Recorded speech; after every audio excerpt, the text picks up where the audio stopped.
નમસ્તે, જય શ્રી કૃષ્ણ, જય જીનેન્દ્ર, જય સ્વામિનારાયણ. ઓળખ્યો મને?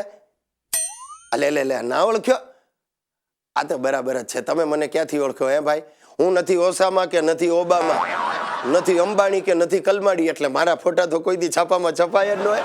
કાંઈ વાંધો નહીં સાહેબ, હું જાતે પોતે તમને મારી ઓળખાણ આપી દઉં. આઈ એમ ગુજ્જુભાઈ ગિરીશ કુમાર. આપણા ગામમાં આપણો ભારે વટો, બધા આપણને ઓળખે. કોઈને પૂછો ને ગિરીશ નો ઓળખો એટલે તરત કે ઓહો હો ગિરીશ, અમારા ગામની બહુ મોટી નોટ.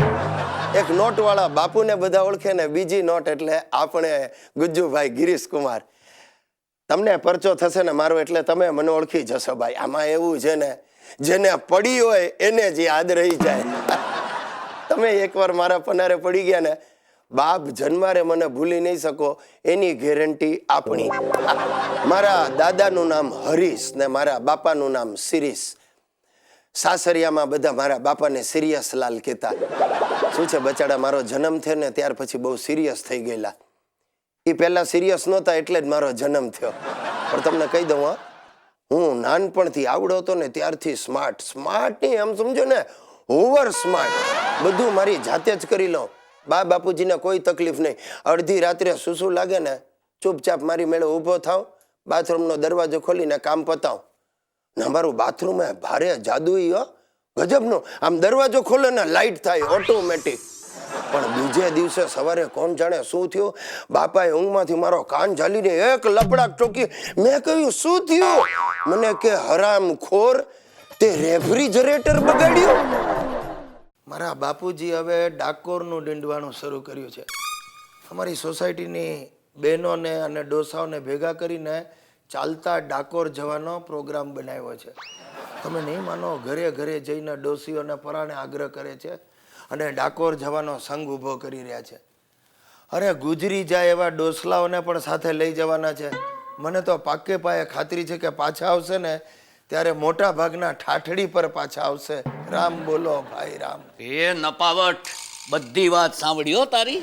તારી ઈચ્છા છે ને કે અમે બધા ઉકલી જઈએ એટલે તને શાંતિ, કેમ? અરે તમારા લક્ષણો જોતા તો તમારા બધા કરતા પહેલા હું ઉકલી જઈશ બાપુજી. કેમ ભાઈ, અમે એ વાતે કયા ગોરખ ધંધા કર્યા છે?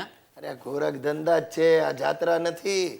આ બિચારા કમળાબા દમના દર્દી છે, પણ તમને એ ગમે છે એટલે તમે પરાણે ને ચાલતા ડાકોર સુધી લઈ જવાના છો. અરે એની બિચારીની દીકરી અહીંયા આવીને કકળાટ કરતી હતી.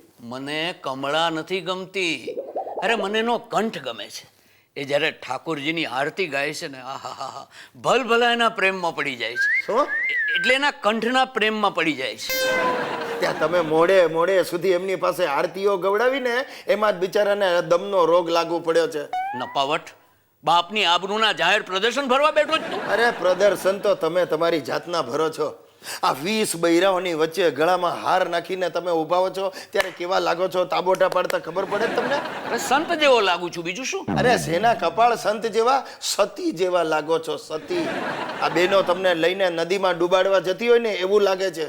હવે તમે અમને પધરાવશો નહીં તો બીજું શું કરશો? હે, અરે તારા કરતા તો છે ને પેલો કરશનનો કાંતિ સારો. દર વર્ષે એના બાપાને જાત્રા કરવા મોકલે. હા, તે શું કામ? એના ઘરમાં શાંતિ રહે ને એટલે આ કરશન કાકાના કકળાટથી એને મોકલે છે. ભલે 2-5 હજાર ઓછા થાય.